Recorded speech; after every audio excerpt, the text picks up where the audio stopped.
ورحمة الله وبركاته. الحمد لله وعليكم السلام ورحمة الله وبركاته. الحمد لله رب العالمين، الصلاة والسلام على رسول الله وعلى آله وصحبه أجمعين، أما بعد. اللهم علمنا ما ينفعنا وانفعنا بما علمتنا، رب زدنا علما.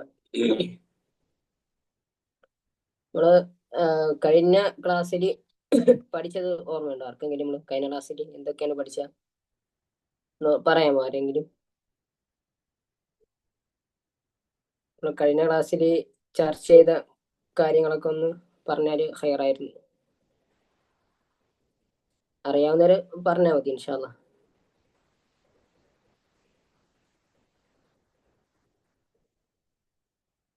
ആർക്കെങ്കിലും അറിയോ നമ്മൾ കഴിഞ്ഞ ക്ലാസ്സിൽ പഠിച്ച?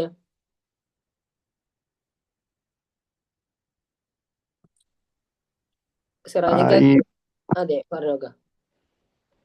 ഈ പ്രിന്റ് ചെയ്ത തൻവീൻ വന്ന, അതായത് പിന്നെ അകത്തി ഇടത് സൈഡിലേക്ക് മാറി അങ്ങനെ വന്നു കഴിഞ്ഞാൽ നൂൻ എന്ന ശബ്ദം വെളിവാക്കാതെ മറച്ച് തൊട്ടടുത്തുള്ള അക്ഷരത്തിന്റെ സ്വരത്തോട് ലയിപ്പിച്ച് അതെ ഉച്ചരിക്കണം എന്ന് പഠിച്ചു. അതെ, രണ്ട് ഹർക്കത്ത് ഓതണം. രണ്ട് ഹർക്കത്ത് മണിച്ചോദം. അതെ അതെ. പിന്നെ വേറെ ആർക്കെങ്കിലും അറിയോ? സിറാജിക്ക അല്ലാതെ വേറെ ആരെങ്കിലും? ഇബ്രാഹിംക്ക? ഇതെല്ലാം നമ്മൾ വേറെ കാര്യങ്ങൾ പഠിച്ചില്ലേ കഴിഞ്ഞ ക്ലാസ്സിൽ?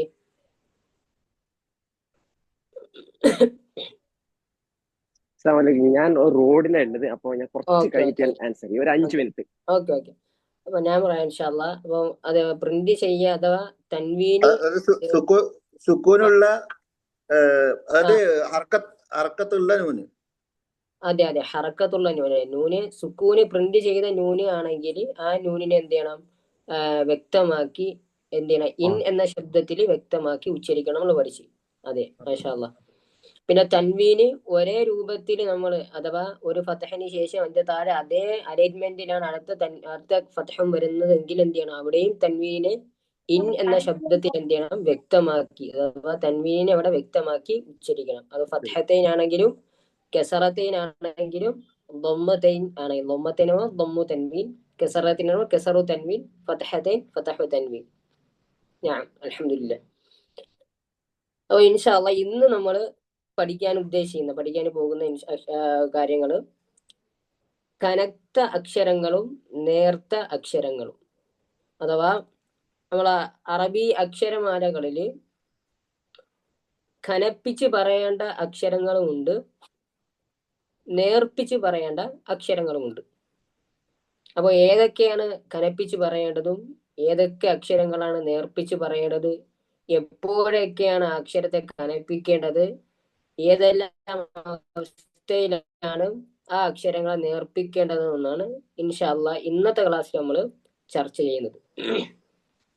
കനമുള്ള അക്ഷരങ്ങൾ. അപ്പൊ ആദ്യം നമ്മൾ പഠിക്കുന്നതാണ് ഏതൊക്കെയാണ് കനപ്പിച്ച് ഉച്ചരിക്കേണ്ട അക്ഷരങ്ങൾ എന്ന് പഠിക്കുന്നത്. കനമുള്ള അക്ഷരങ്ങൾ ഖുസ്സ, ദിഗ്തിൻ, ഖിദ്. 3 വാക്കാണ്. ഖുസ്സ, ദിഗ്തിൻ, ഖിദ്. ഈ വാക്കുകളിൽ അടങ്ങിയിരിക്കുന്ന 7 അക്ഷരങ്ങൾ കനപ്പിച്ച് ഉച്ചരിക്കേണ്ട അക്ഷരങ്ങൾ. ആദ്യം ഫസ്റ്റ് പോയിന്റ് അത് പഠിക്കുക. അഥവാ ഖുസ്സ, ദിഗ്തിൻ, ഖിദ് എന്ന വാക്കുകളിൽ ഉള്ള അക്ഷരങ്ങൾ ഏതൊക്കെയാണ്? ഖുസ്സ, ദിഗ്തിൻ, ഖിദ്ദിലെ അക്ഷരങ്ങൾ ഏതൊക്കെയാണ്? ഖ, സാദ്, ളാദ്, ഗൈൻ, ത, ഖാഫ്, ള. അതെ, അപ്പൊ 7 അക്ഷരങ്ങളാണ് അല്ലേ? ഈ 3 വാക്കുകളിലായിട്ട് 7 അക്ഷരങ്ങളാണ്. അപ്പോ ഈ 7 അക്ഷരങ്ങള് അറബി അക്ഷരങ്ങളിൽ കനപ്പിച്ച് ഉച്ചരിക്കേണ്ട അക്ഷരങ്ങളാണ്. അപ്പോ ഈ 7 അക്ഷരങ്ങൾ ഏത് ഹറക്കത്തിൽ വന്നാലും, ഇനിയിപ്പോ ഫതഹി വന്നാലും കെസറിൽ വന്നാലും ദമ്മിൽ വന്നാലും, ഇനി തൻവീനിൽ ഫതഹു തൻവീനി വന്നാലും കെസറു തൻവീനി വന്നാലും ദമ്മു തൻവീൻ വന്നാലും സുക്കൂനി വന്നാലും എന്ത് ചെയ്യണം? ഈ 7 അക്ഷരങ്ങളെ കനപ്പിച്ച് ഉച്ചരിക്കണം. അഥവാ ഈ 7 അക്ഷരങ്ങൾ എല്ലാ അവസ്ഥകളിലും ഏത് ഹറക്കത്തിൽ വന്നാലും ഈ 7 അക്ഷരങ്ങൾ എന്ത് ചെയ്യണം? ബാക്കിയുള്ള അക്ഷരങ്ങൾ ഉച്ചരിക്കുന്നതിനേക്കാളും നമ്മൾ എന്ത് ചെയ്യണം? കനപ്പിച്ച് ഉച്ചരിക്കണം. ഇതിന് അറബി പറയുന്ന ഒരു പേരാണ് ഇസ്തിഅല എന്ന് പറയും. ഹുറൂഫുൽ ഇസ്തിഅല എന്ന് പറയും. ഇതിന് പറയുന്ന പേരാണ് ഹുറൂഫുൽ ഇസ്തിഅലാ. അപ്പോ ഈ 7 അക്ഷരങ്ങളുടെ മഖ്റജ് നമുക്കൊന്ന് ചർച്ച ചെയ്യാം. അതാണ് നമുക്ക് കുറച്ചും കൂടി മനസ്സിലാവുന്നത് വെച്ചാൽ അതിന്റെ മഖ്റജ് അഥവാ ഈ 7 അക്ഷരങ്ങൾ എവിടെ നിന്നാണ് വരുന്നത്, അതിന്റെ ഉത്ഭവസ്ഥാനം ഏതാണ്, അത് ഉച്ചരിക്കുമ്പോൾ എങ്ങനെയാണ് നമ്മുടെ നാവ് ചലിപ്പിക്കേണ്ടത്, അത് ഇൻഷാ അല്ലാഹ് നമുക്ക് ഓരോ അക്ഷരങ്ങളായിട്ട് എന്ത് ചെയ്യാം, പഠിക്കാം. അതിനുശേഷം എന്ത് ചെയ്യാം, ബാക്കി ഭാഗം നമുക്ക് ഇൻഷാ അല്ലാഹ് പറയാം. അപ്പോ ഇതിലെ ഖ, സ്വാദ്, ബോദ്, ഗൈൻ, ഖ, ഖാഫ്, വ ഈ 7 അക്ഷരങ്ങൾ ഓരോ അക്ഷരങ്ങളും എന്ത് ചെയ്യും, വിശദീകരിച്ച് ഇൻഷാ അല്ലാഹ് പറയും. അപ്പൊ ഒന്നാമത്തെ അക്ഷരമായ ഖയുടെ മഖ്റജ് നമുക്ക് നോക്കാം. ഖ പറയുന്നത് എങ്ങനെയാണ്, അഥവാ ഇത് കനപ്പിച്ച് പറയുമ്പോൾ എങ്ങനെ കനപ്പിക്കണം നമുക്ക് എല്ലാവർക്കും ഡൗട്ട് ഉണ്ടാവില്ല. എങ്ങനെയാണ് അക്ഷരങ്ങളെ അതിന്റെ ശബ്ദത്തെ കനപ്പിച്ച് പറയണം, നമുക്ക് എന്ത് എല്ലാവർക്കും സംശയം ഉണ്ടാവും. അപ്പോൾ അത് എങ്ങനെയാണ് എന്നാണ് ഇൻഷാ അല്ലാഹ് നമ്മൾ ഇന്നത്തെ ക്ലാസ്സിൽ ചർച്ച ചെയ്യുക. അപ്പൊ ഒന്നാമത്തെ അക്ഷരം, ഈ 7 അക്ഷരങ്ങളുടെ ഒന്നാമത്തെ അക്ഷരമായ ഖ ആണ് നമ്മൾ ഇൻഷാ അല്ലാഹ് നോക്കുന്നത്. അതിന്റെ ഒരു PDF ഞാൻ ഇൻഷാ അല്ലാഹ് കാണിച്ചു തരാം. കാണുന്നില്ലേ ഖയുടെ ഒരു പിക്ചർ കാണുന്നില്ലേ, ഒരു വായുടെ പിക്ചർ, മുഖത്തിന്റെ സൈഡ് പിക്ചർ കാണുന്നില്ലേ, എല്ലാരും കാണുന്നുണ്ടോ?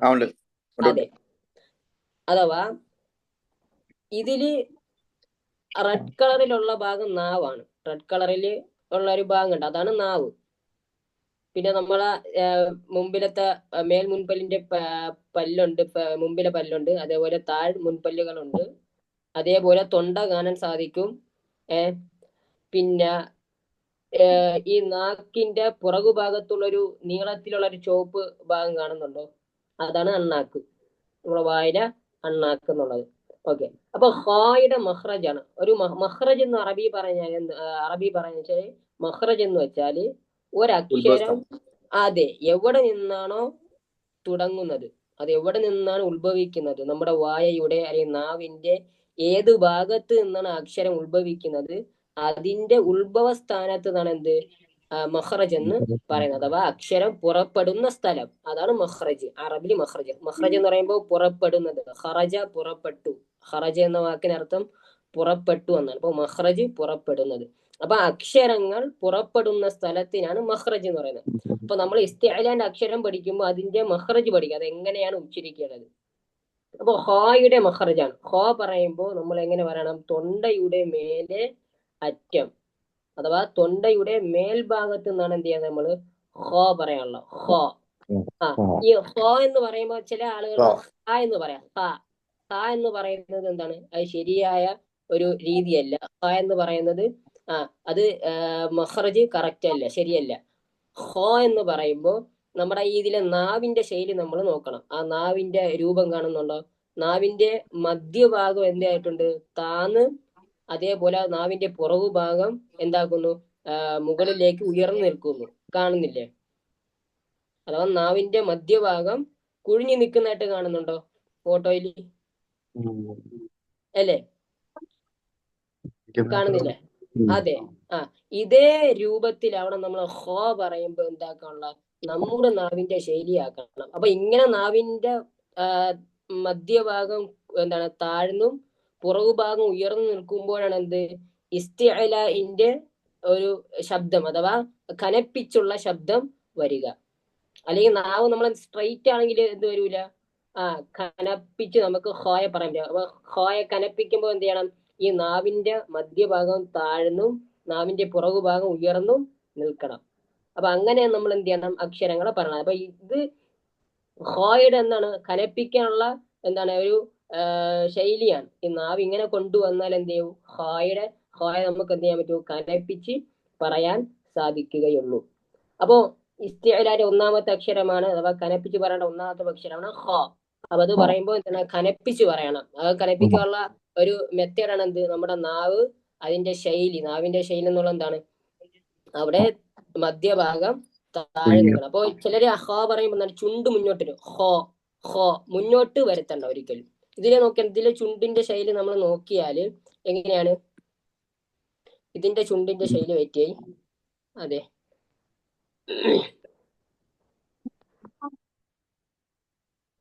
ഇതിലെ ചുണ്ട് എങ്ങനെയാണ്, നേരെയാണ്. സാധാരണ നമ്മൾ എങ്ങനെയാണ് ഒരു അക്ഷരം ഉച്ചരിക്കുന്നത് ആ രൂപത്തിൽ, ചുണ്ട് മുന്നോട്ടും വന്നിട്ടില്ല, ചുണ്ട് അടയുന്നേയും ഇല്ല, സാധാരണ രീതി ചുണ്ട് നിൽക്കുന്ന രൂപത്തിലാണ് അത് നിൽക്കുന്നത്. അപ്പൊ അതേ രൂപത്തിൽ നമ്മുടെ ചുണ്ടും എന്താവും, ആ രൂപത്തിലാവണം ഈ ഹോ പറയുമ്പോൾ നിൽക്കേണ്ടത്. അപ്പൊ ചുണ്ട് മുന്നോട്ട് വരാൻ പറ്റൂല, ചുണ്ട് വൃത്താകൃതിയിൽ റൗണ്ട് രീതിയിലാവാൻ പാടില്ല. അപ്പം ഹോ പറയുമ്പോൾ എന്താണ്, ചുണ്ട് അതേ രൂപത്തിൽ നിൽക്കണം, പക്ഷേ നാവിന്റെ ആ ഒരു ഭാഗം, നാവ് എന്ത് ചെയ്യണം, മധ്യഭാഗം താഴ്ന്നും പുറകു ഭാഗം അണ്ണാക്കിലേക്ക് ചേരുന്ന പോലെ ഹോ ഹോ കാങ്ങനെ പറയാളോ ഹോ. അതെ, ഹോ. ഈ ശബ്ദം കണ്ടോ, ഹോ ഹോ. അതെപ്പോ ഹോയുടെ ഒരു വാക്ക് പറയാം, ഹോലോ ഹോ അണ്ട ഹോ, ഹോലോ ഹോ അണ്ട. അവിടെ ഹോ എന്താണ്, ഹോയുടെ ശബ്ദം കനപ്പിക്കലായി ഇസ്തിഅലായിന്റെ ദറജയിലേക്ക് മാറുന്നു. മനസ്സിലായില്ലേ? പക്ഷെ സാധാരണ നമ്മൾ ഹ പറയുമ്പോ ഹ ഹ അണ്ട, ഇത് ശരിയായ രീതിയല്ല. അതിന്റെ ശബ്ദം ഇസ്തിഅല ആവുന്നില്ല, ശബ്ദം എന്താവുന്നില്ല, കനമായിട്ട് മാറുന്നില്ല. അപ്പൊ കനപ്പിക്കണമെങ്കിൽ ഇതേ രൂപത്തിൽ നാവ് നമ്മൾ ചലിപ്പിക്കേണ്ടതുണ്ട്. അപ്പോൾ ഒന്നാമത്തെ അക്ഷരമായ ഹോയുടെ മഖ്റജ് നമ്മൾ പഠിച്ചു. ഇതിൽ എന്തെങ്കിലും ഡൗട്ട് ഉണ്ടോ? നമ്മളിപ്പോ ഇതേ രൂപത്തിൽ എന്താണ് ഈ അക്ഷരങ്ങൾ, ഓരോ അക്ഷരങ്ങൾ 7 അക്ഷരം നമ്മൾ എന്ത് ചെയ്യും, ഇൻഷാ അല്ലാഹ് വിശദമായിട്ട് പറയും. ഇനി രണ്ടാമത്തെ അക്ഷരമാണ് സ്വാദ് അല്ലേ, ഹോ, അടുത്ത അക്ഷരം സ്വാദ്. അപ്പൊ സ്വാദ് എങ്ങനെയാണ് പറയേണ്ടത്? അതാ സ്വാദ്. സ്വാദ് പറയുമ്പോൾ എന്താണ്, നാവിന്റെ അഗ്രവും മേലെയും താഴെയുമുള്ള മുൻപല്ലുകളുടെ ഇടയും, അഥവാ നാവിന്റെ അറ്റം എന്ത് ചെയ്യണം, ഇതേ രൂപത്തിൽ താഴത്തെ മുൻപല്ലിന്റെ ഭാഗത്ത് എന്ത് ചെയ്യണം, സ്വാദ് പറയുമ്പോൾ താഴത്തെ മുൻപല്ലിന്റെ ഭാഗത്ത് തട്ടണം. അതേപോലെ എന്താണ്, മേലെയും താഴെയുമുള്ള മുൻപല്ലുടെ ഇടയിൽ. ഈ ഇടയിൽ എന്ന് ഉദ്ദേശിക്കുന്നത് ഈ സ്വാദ് പറയുമ്പോൾ ഒരിക്കലും മുകളിലത്തെയും താഴത്തെയും പല്ല് എന്ത് ചെയ്യാൻ പാടില്ല, കൂട്ടിമുട്ടാൻ പാടില്ല. സ്വാദ് എന്ന് പറയുമ്പോൾ രണ്ട് പല്ലും കൂടി കടിച്ചു പിടിച്ച് പറയാൻ പാടില്ല. സ്വാദ് അങ്ങനെയല്ല. അവിടെ എന്ത് ചെയ്യണം, ചെറിയ രൂപത്തിൽ നമ്മൾ എന്ത് ചെയ്യണം, ഒരു വിടവ് വരുത്തണം. കാരണം ആ വിടവിലൂടെയാണ് സ്വാദ് എന്ന് പറയുമ്പോൾ അതിന്റെ ശബ്ദം പുറത്തോട്ട് കടക്കുന്നത്. അപ്പൊ ഈ സ്വാദ് പറയുമ്പോൾ അതിന്റെ നാവിന്റെ ശൈലി നമ്മൾ നോക്കിയാണ്, നാവിന്റെ മധ്യഭാഗം എന്തായിട്ടുണ്ട്, ചെറുതായിട്ട് താഴ്ന്ന് രണ്ടു ഭാഗവും അതാണ്, അഥവാ നാവിന്റെ പുറകു ഭാഗവും നാവിന്റെ ഏതാണ് ഫ്രണ്ട് ഭാഗവും എന്താണ് പൊങ്ങി നിൽക്കുന്നു, മധ്യഭാഗം എന്ത് ചെയ്യുന്നു, താഴ്ന്നു നിൽക്കുന്നു. ഹോയുടെ അതേ രൂപത്തിലാണ് എന്ത് സ്വാദ് പറയുമ്പോഴും. അഥവാ ഇസ്തിഅലാന്റെ അക്ഷരങ്ങൾ ഉച്ചരിക്കുമ്പോൾ എപ്പോഴും നാവിന്റെ മദ്യം കുഴിഞ്ഞിട്ടായിരിക്കും അതിന്റെ ശൈലി വരിക. അങ്ങനെ നാവിന്റെ മദ്യം താഴ്ന്നു നിന്നാൽ എന്ത് ചെയ്യും, അതിന്റെ ശബ്ദത്തിന് കനം ഉണ്ടാവുകയുള്ളൂ. ഇപ്പൊ നമ്മൾ 7 അക്ഷരം പറയും, ഇപ്പൊ 2 അക്ഷരം നോക്കുമ്പോൾ തന്നെ എന്തുണ്ട്, രണ്ടിലും അതിന്റെ നാവിന്റെ ശൈലി എങ്ങനെയാണ്, നാവിന്റെ മദ്യം താഴ്ന്നു നിന്നിട്ടാണ്. അതെ. അപ്പൊ സ്വാദ് പറയുമ്പോൾ സാദ് എന്നല്ല, സ്വാദ്. ചിലരെന്ത് സ്വാദ് എന്ന് പറയും, സ്വാദ്, അതായത് ചുണ്ട് മുന്നോട്ട് വെച്ചിട്ട് സ്വാദ്. അത് ശരിയായൊരു രീതിയല്ല, അത് തെറ്റാണ്. ആ സ്വാദ് തെറ്റാണ്. സ്വാദ് പറയുമ്പോൾ ചുണ്ട് നേരെ സാധാരണ രൂപത്തിൽ നിൽക്കുക, നാവിന്റെ ആ ഒരു ഇതാണ് എന്ത് ചെയ്യാനുള്ള നമ്മൾ കറക്റ്റ് ആക്കണം. നാവിന്റെ മധ്യഭാഗം താഴ്ന്നു നിൽക്കുക, പുറകു ഭാഗം ഉയർന്ന് നിൽക്കുക. ഇങ്ങനെ വരുമ്പോഴേ സ്വാദ് എന്ത് ചെയ്യും, ഖനമായിട്ട് മാറും. അല്ല എങ്കിൽ എന്താണ്, സീനായിട്ട് മാറും. അഥവാ സ്വാദിന് ഫത്ഹാക്കി നമ്മൾ പറയുമ്പോൾ സ്വാ. ഇനിയിപ്പോ ഇതൊരു ഖനമായിട്ട് വന്നില്ലെങ്കിൽ എന്ത് ചെയ്യും, സ, അത് സീനിന്റെ മഖ്റജാവും. സോമദുൻ എന്ന് പറയുമ്പോൾ ചിലര് സോമദുൻ അവിടെ സീനായിട്ട് മാറും. അല്ലെങ്കിൽ ചിലര് പിന്നെ ചുണ്ട് മുന്നോട്ടാക്കി പറയും സ്വമദുൻ, ചുണ്ട് മുന്നോട്ടാക്കാനേ പാടില്ല. അപ്പോ സ്വാദും എന്താണ്, ഖനപ്പിച്ച് പറയേണ്ട അക്ഷരമാണ്. ഇനി മൂന്നാമത്തെ അക്ഷരമാണ് ഹ, സ്വാദ്. മൂന്നാമത്തെ അക്ഷരം ബോദ്. മൂന്നാമത്തെ അക്ഷരമാണ് ബോദ്. അതെ, ബോദ്. ബോദ് പറയുമ്പോൾ അതിന്റെ നാവിന്റെ ശൈലി നമ്മൾ നോക്കിയാണ് അല്ലെ, മധ്യഭാഗം എന്താകുന്നു, താഴ്ന്നു, പുറകുഭാഗം ഉയർന്നു. നാവിന്റെ ഈ ഇരുഭാഗങ്ങളും എന്തെങ്കിലും ഉയർന്നു നിൽക്കുന്നു, മധ്യഭാഗം താഴ്ന്നു നിൽക്കുന്നു. അപ്പൊ ഇങ്ങനെ ഈ നാവിന്റെ ശൈലി ഇതേ രൂപത്തിൽ കൊണ്ടുവന്നാലേ നമുക്ക് എന്ത് ചെയ്യാൻ പറ്റൂ, അക്ഷരങ്ങളെ ഖനമായിട്ട് ഉച്ചരിക്കാൻ പറ്റൂ. അതാണ് ഹുറൂഫുൽ ഇസ്തിഅല അഥവാ ഖനപ്പിച്ച് ഉച്ചരിക്കേണ്ട അക്ഷരങ്ങൾ. അപ്പോൾ ഖനമായിട്ട് ഉച്ചരിക്കണമെങ്കിൽ എന്ത് ചെയ്യണം, നാവിന്റെ മധ്യഭാഗം താഴ്ന്നു നിൽക്കണം, നാവിന്റെ 2 ഭാഗം പുറകുഭാഗവും അതേപോലെ ഫ്രണ്ട് ഭാഗവും എന്ത് ചെയ്യണം, ഉയർന്ന് നിൽക്കണം. അപ്പൊ ഈ താഴ്ന്നു നിൽക്കുമ്പോഴാണ് എന്ത്, നാവിന്റെ മദ്യം താഴ്ന്ന് കുഴിഞ്ഞു നിൽക്കുമ്പോഴാണ് ശബ്ദത്തിന് ഖനമായിട്ട് വരുന്നത്. ഇപ്പൊ നമ്മൾ നോക്കിയാല് ഈ സ്പീക്കറുകളൊക്കെ നോക്കിയാൽ നമുക്ക് മനസ്സിലാകുന്നത് അകത്തോട്ട് എന്താണ്, അതൊരു കുഴിഞ്ഞു നിൽക്കുകയായിരിക്കും അല്ലെ, അകത്തോട്ട് ഇങ്ങനെ തള്ളിക്കുകയായിരിക്കും. അതെന്താണ്, അന്നലെ ശബ്ദം എന്തായിട്ട് ഒരു ബാസായിട്ട് വരും. അതാണ് സ്വാദ് പറയും, ലോദും അതുപോലെ അറബി അക്ഷരങ്ങൾ പറയുമ്പോൾ നാവ് എന്താണ് നമ്മൾ താഴ്ന്നു നിൽക്കും. അപ്പോൾ ഈ ഭാഗത്തുള്ള അഥവാ ഈ കുഴിഞ്ഞ ഭാഗത്തൊരു സ്പേസ് കാണുന്നില്ലേ, നമുക്ക് ഫോട്ടോയിൽ കാണാൻ പറ്റും, കുഴിഞ്ഞ ഭാഗത്തൊരു സ്പേസ് കാണുന്നില്ലേ അല്ലേ? ഈ ഭാഗത്ത് എന്ത് ചെയ്യും, അക്ഷരത്തിന്റെ ശബ്ദം ഘനമായിട്ട് മാറുന്നു. അപ്പൊ അങ്ങനെ വേണം നമ്മൾ എന്ത് ചെയ്യാനുള്ള ഈ ഘനപ്പിച്ച അക്ഷരങ്ങൾ, ഘനമുള്ള അക്ഷരങ്ങളെ 7 അക്ഷരങ്ങൾ ഇതേ രൂപത്തിലാവണം നമ്മൾ പറയേണ്ടത്. അപ്പൊ ഹ കഴിഞ്ഞു, സ്വാദ് കഴിഞ്ഞു, അടുത്ത അക്ഷരം ബോധും കഴിഞ്ഞു. ഇനി ഗൈനാണ്. ഹുസ്സ ബഗത്തിൻ, ബഗത്തിനുള്ള ഗൈനാണ് നമ്മൾ ഇൻഷാ അല്ലാഹ് പറയുന്നത്.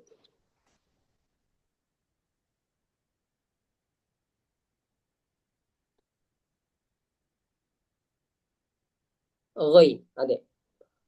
ഗൈന് പറയുന്നത്, ഗൈനിന്റെ പിക്ചർ കാണുന്നില്ല? ഗൈൻ കാണുന്നുണ്ടോ? ഹലോ, കാണുന്നുണ്ട്. ഓക്കെ. ഗൈനിന്റെ പിക്ചർ നോക്കുമ്പോൾ ഹായുടെ പിക്ചർ എങ്ങനെയാണോ അതേ രീതിയാണ് ഗൈനും കൊണ്ടുവരുന്നത്. അഥവാ ഹായും ഗൈനും ഒരേ സ്ഥലത്ത് നിന്നാണ് അത് ഉത്ഭവിക്കുന്നത്. ഹായുടെയും ഗൈനിന്റെയും മഖറജ് അഥവാ ഉത്ഭവസ്ഥാനം ഒന്നാണ്, തൊണ്ടയുടെ മേലയറ്റം. അപ്പൊ 2 അക്ഷരം ഒരേ സ്ഥലത്ത് നിന്നാണ് ഉത്ഭവിക്കുന്നത്. ഹാ, എന്താണ്? ഹലോ,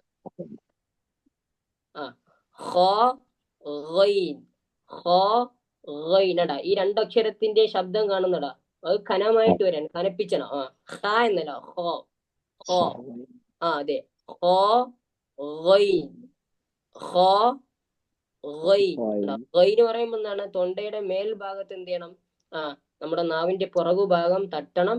അതേപോലെ നാവിന്റെ മധ്യഭാഗം എന്ത് ചെയ്യണം, താഴ്ന്ന് നിൽക്കുകയും വേണം. അതാണ്. അപ്പൊ ഗൈനും കനപ്പിച്ച് പറയേണ്ട അക്ഷരങ്ങളാണ്. ഇനി അടുത്ത അക്ഷരമാണ് പോ.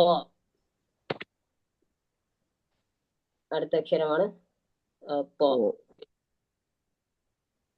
അതെ, പോ.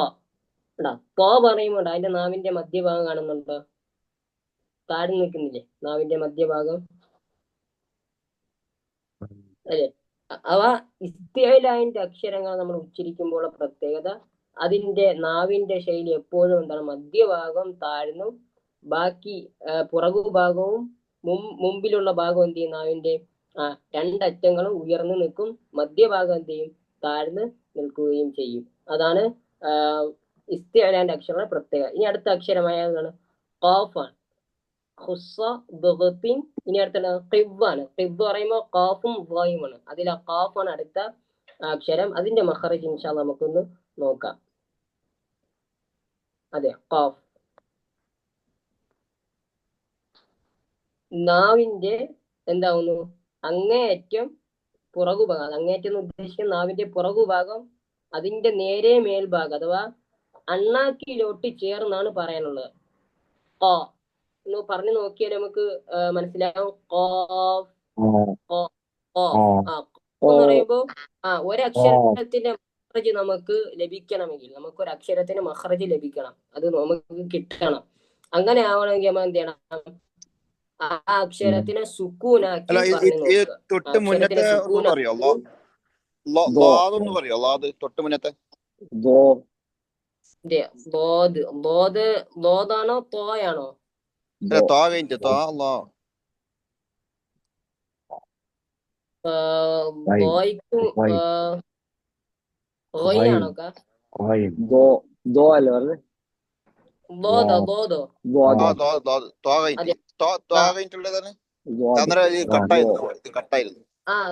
കഴിഞ്ഞിട്ടുള്ളതാണ് നമ്മൾ പറഞ്ഞത് ഖാഫ്. അതിനുശേഷം അതെ.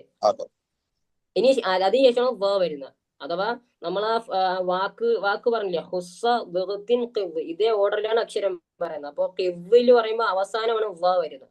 ഖാഫ് കഴിഞ്ഞിട്ട് വ വരും ഇൻഷാ അല്ലാഹ്. അപ്പൊ ഖാഫ് പറയുമ്പോൾ നാവിന്റെ പുറകുഭാഗം അഥവാ അങ്ങേയറ്റം ഉദ്ദേശിക്കുന്ന നാവിന്റെ അങ്ങേയറ്റം എന്ന് പറയുമ്പോൾ പുറകുഭാഗം നേരെ മേൽഭാഗം. നേരെ മേൽഭാഗം എന്ന് നാവിന്റെ അങ്ങേറ്റത്തിന് നേരെ മേൽഭാഗം എന്ന് പറയുമ്പോൾ അണ്ണാക്കിലോട്ട് ചേർന്ന് നിൽക്കുക. ആ പിക്ചർ കാണുമ്പോൾ മനസ്സിലായി നാവിന്റെ പുറകുഭാഗം എന്താണ്, അതിന്റെ അണ്ണാക്കാണ്. ആ ചുവപ്പ് കളറിൽ എന്താണ് വളഞ്ഞ രൂപത്തിൽ ഇരിക്കുന്നില്ലേ താഴോട്ട്, അതാണ് നമ്മുടെ അണ്ണാക്ക്. വായുടെ അങ്ങേറ്റത്ത് തൂങ്ങി കിടക്കുന്ന ഒരു മാംസം ഇല്ലേ, അതാണ് അണ്ണാക്ക്. അപ്പൊ അതിലേക്ക് എന്ത് ചെയ്യണം, നാവിന്റെ പുറകുഭാഗം ആ അണ്ണാക്കിലേക്ക് തട്ടണം. ഇനി നമുക്കൊരു അക്ഷരത്തിന് മഹ്റജ് ലഭിക്കണമെങ്കിൽ എന്ത് ചെയ്യണം? ആ അക്ഷരത്തിനെ സുക്കൂനാക്കണം. ആ അക്ഷരത്തിനെ സുക്കൂനാക്കുകയും അതിനു മുമ്പൊരു ഹറക്കത്തുള്ള അക്ഷരം വെച്ച് പറയുകയാണ്. അപ്പൊ ഖാഫിന് എന്ത് ചെയ്യണം? അതിന്റെ മഹ്റജ് കിട്ടണമെങ്കിൽ ആ ഖാഫിനെ നമ്മൾ സുക്കൂനാക്കണം. അതിനു മുമ്പ് എന്ത് ചെയ്യണം? ഒരു ഹറക്കത്തുള്ള അക്ഷരം വെച്ച് പറഞ്ഞു നോക്കുക. അപ്പൊ ഖാഫിന് സുക്കൂനാക്കണം, അതിനു മുമ്പ് ഒരു ഹറക്കത്ത്. അലിഫിന് എന്ത് ചെയ്യാം? ഒരു ഫത്ഹ ഇട്ടു, ഖാഫിന് സുക്കൂനാക്കി. ആഖ് എന്ന് പറഞ്ഞു നോക്കൂ. അതെ, അപ്പൊ തട്ടുമ്പോ എവിടെയാണ് ഏത് ഭാഗത്താണ് തട്ടുന്നത്? ഇതേ പിക്ചർ കാണുന്ന, അതെ, ഇതേ പിക്ചർ കാണുന്ന ആ ഭാഗത്താണ് തട്ടുന്നത്. ആഖ്. ഇനി അടുത്ത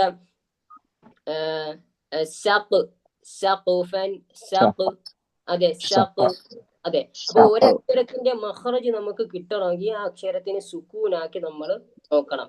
ഇപ്പൊ ഖാഫ് എന്ന് പറയുമ്പോൾ അതിൽ രണ്ടക്ഷരം ഉണ്ട്, ഖായുണ്ട് ഫായുണ്ട്. ഖാഫ് എന്ന് പറയുമ്പോൾ കറക്റ്റ് മഹ്റജ് നമുക്ക് മനസ്സിലാവൂല. അപ്പൊ ആ ഖാഫിന് എന്താക്കണം? സുക്കൂനാക്കുമ്പോ എന്ത് ചെയ്യും? അതിന്റെ മഹ്റജ് നമുക്ക് കിട്ടും. വാക്കില്ല, തഖ്വ. ഇനി പിന്നെ വേറെ അക്ഷരം സഖൂഫൻ. ഇതേപോലെ വാക്കുകൾ പറഞ്ഞു നോക്കുമ്പോൾ അതിന് സുക്കൂനാവും. ഇനി നമുക്ക് വെറും ഒരു ഖാഫിന് സുക്കൂനാക്കാൻ മുമ്പ് ഒരു അക്ഷരത്തിന് ഹറക്കത്താക്കി പറഞ്ഞാൽ എന്ത് ചെയ്യും? നമുക്ക് അതിന്റെ മഹ്റജ് എവിടെയാണ്? അത് മഹ്റജ് എന്ന് പറയുമ്പോൾ നമ്മുടെ ഒരു അക്ഷരം ഉച്ചരിക്കുമ്പോൾ നമ്മുടെ നാവ് എവിടെ തട്ടുന്നു അതാണ് അതിന്റെ മഹ്റജ്, അതാണ് അതിന്റെ ഉത്ഭവസ്ഥാനം. അപ്പൊ ഈ ഖാഫ് പറയുമ്പോൾ അണ്ണാക്കിൽ നാക്ക് തട്ടുന്നു, നാക്കിന്റെ പുറകുഭാഗം അണ്ണാക്കിൽ തട്ടുന്നു. അതിന്റെ മധ്യഭാഗം എന്താവുന്നു? കുഴിഞ്ഞു നിൽക്കുന്നു. കാണുന്നില്ലേ? മധ്യഭാഗം താന്നും പുറകുഭാഗം ഉയർന്നു നിൽക്കുകയാണ്. അപ്പോ നമ്മൾ നേരത്തെ പറഞ്ഞ അക്ഷരങ്ങളൊക്കെ നോക്കുമ്പോൾ എന്താണ് അതിന്റെ നാവിന്റെ ശൈലി? എന്താണ്? മധ്യഭാഗം താഴ്ന്നും പുറകുഭാഗം ഉയർന്നുമാണ് നിൽക്കുന്നത്. അപ്പൊ അതിനർത്ഥം എന്താണ്? കനപ്പിച്ച് ഉച്ചരിക്കേണ്ട അക്ഷരങ്ങൾ പറയുമ്പോൾ നമ്മൾ എന്ത് ചെയ്യണം? നമ്മുടെ നാവിന്റെ ശൈലി മധ്യഭാഗം താഴ്ന്നും പുറകുഭാഗം ഉയർന്നു നിൽക്കണം. എന്നാൽ മാത്രമേ നമുക്ക് എന്ത് ചെയ്യാൻ പറ്റൂ? ആ അക്ഷരങ്ങളെ ഇസ്തിഅല അഥവാ കനപ്പിച്ച് ഉച്ചരിക്കാനേ സാധിക്കുകയുള്ളൂ. ഇനിയുള്ള അക്ഷരമാണ് അവസാന അക്ഷരം വ. കഴിഞ്ഞിട്ടുള്ള വയാണ്. ഈ ഇസ്തിഅലാന്റെ ഓർഡറിൽ പറയുമ്പോൾ അടുത്ത അക്ഷരം 7ാമത്തെ അക്ഷരമാണ് വ. അതെ, വ. പലരും വ എന്ന് പറയുകയാണ് വാദ് പറയുന്ന രൂപത്തിലാണ് ലായും പറയുന്നത്, അഥവാ നാവ് അകത്ത് വെച്ചിട്ടാണ് പറയുന്നത്. വാദ് നാവ് അകത്ത് വെച്ചിട്ടാണ് നമ്മൾ പറയുന്നില്ല. വാദ് നാവ് അകത്താക്കിയാണ് പറയുന്നത്. ഇതേ രൂപത്തിലാണ് പലരും ലായും പറയുന്നത്, ലാ. പക്ഷെ ആ ഒരു ശൈലി തെറ്റാണ്. ലാ യഥാർത്ഥത്തിൽ പറയേണ്ട ശൈലി എന്ന് വെച്ചാല് നാവിന്റെ അറ്റവും മേൽ മുൻപല്ലുകളുടെ അറ്റവും, അഥവാ നാവിന്റെ അറ്റം ഏതാണ്? അതെ, ഈ നാവിന്റെ അറ്റം മേൽ മുൻപല്ലിന്റെ അറ്റത്ത് തട്ടണം. മേലത്തെ മുമ്പിലുള്ള പല്ലിന്റെ അറ്റത്ത് അരികിൽ തട്ടണം ഇവിടെ. അഥവാ നമ്മളെ സ പറയൂലേ, അലിഫ് ബ ത സ അല്ലെ, സ. ഈ സ പറയുന്ന രൂപത്തിലാണ് എന്ത്? വ പറയുന്നത്. സ സാൽ വ. ഈ 3 അക്ഷരവും ഒരേ സ്ഥലത്തു നിന്നാണ് വരുന്നത്. സ സാൽ വ. മനസ്സിലായില്ലേ? അലിഫ് ബ ത സ അല്ലെ, 3ാമത്തെ അക്ഷരം, 3അല്ല 4ാമത്തെ അക്ഷരം സ. പിന്നെ ദാലില്ലേ, സാൽ. സ സാൽ ഈ വ. ഇത് 3 അക്ഷരം എന്താണ്? ഒരേ മഹ്റജി എന്നാണ് വരുന്നത്. എന്താണ്? നാവിന്റെ അറ്റം മേൽ മുൻപല്ലിന്റെ അരികിൽ തട്ടണം. ഇനി ഈ വോയിന്റെ മഹ്റജ് ഒന്നുകൂടി ശരിയാവണമെങ്കിൽ നമുക്ക് എന്ത് ചെയ്യണം? വോയിന് സുക്കൂനാക്കി പറഞ്ഞു നോക്കുക. അതെ, നസീർക്കാക്ക് ഇൻഷാല്ലാ ലീവ് അതെ. അപ്പൊ വ പറയുമ്പോ നാവ് ഒരു വൈബ്രേഷൻ ചെയ്യണം. ഈ പല്ലിന്റെ മേൽമുൻപല്ലിന്റെ അരികിൽ തട്ടുമ്പോ നമ്മൾ എന്ത് ചെയ്യണം? പ്രസ്സാക്കി പറയാ. ഇനി വ ഒരു വാക്ക് നമുക്ക് പറഞ്ഞു നോക്കാം.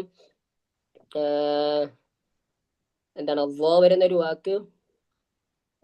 നവീറൻ, നവീ, നവീ. ഇനി നവീഫൻ, നവീഫൻ, നവീഫൻ. അപ്പൊ എന്തെങ്കിലും നാവ് ഇതേ പിക്ചർ കാണുന്ന രൂപത്തിലാവണം എന്ത്? നാവിന്റെ രൂപം നിൽക്കാനുള്ള. പിന്നെ ഇതിലെന്താണ്? ഈ വായിന്റെ ശബ്ദം ഉയർന്നു നിൽക്കുകയാണല്ലേ, കനപ്പിച്ച ആ ഒരു ശബ്ദത്തിൽ വരണമെങ്കിൽ എന്ത് ചെയ്യണം? ഈ പിക്ചർ നോക്കൂ. അതിന്റെ നാവിന്റെ ശൈലി ഇങ്ങനെ മധ്യഭാഗം താഴ്ന്നും പുറകുഭാഗം ഉയർന്നുമാണ് നിൽക്കുന്നത്. നമ്മൾ നേരത്തെ കണ്ട ഈ 7 അക്ഷരം, 7ാമത്തെ അക്ഷരം എന്താണ്? ഇതേ രൂപത്തിൽ നാവിന്റെ മധ്യഭാഗം എന്താവുന്നു? താഴ്ന്നും പുറകുഭാഗം ഉയർന്നു. പക്ഷെ ഈ വോയുടെ മഹ്റജ് 2 അക്ഷരം പറഞ്ഞില്ലേ? ടോട്ടലി 3 അക്ഷരം ഒരേ മഹ്റജ് എന്ന് പറഞ്ഞു. അതെ. പക്ഷെ ഇതില് സായും സാലും ഉച്ചരിക്കുമ്പോ നാവ് ഒരിക്കലും മധ്യഭാഗം താഴ്ന്നു വരില്ല. സായും സാലും ഉച്ചരിക്കുമ്പോൾ നാവ് എപ്പോഴും നേരെയായിരിക്കും. നാവിന്റെ ശൈലി ആ മധ്യഭാഗം എല്ലാം ഒരേ നിരപ്പിൽ. പക്ഷെ എന്താണ്?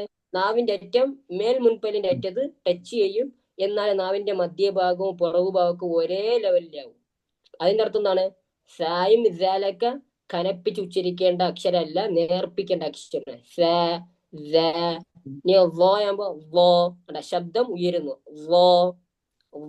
ഇപ്പൊ ഒന്നുകൂടി പറഞ്ഞുതരാം. നമ്മൾ അലിഫ് മുതൽ ഉച്ചരിക്കുമ്പോൾ അലിഫ്, ബ, ത, സ, ജീം, ഹ, ഖ.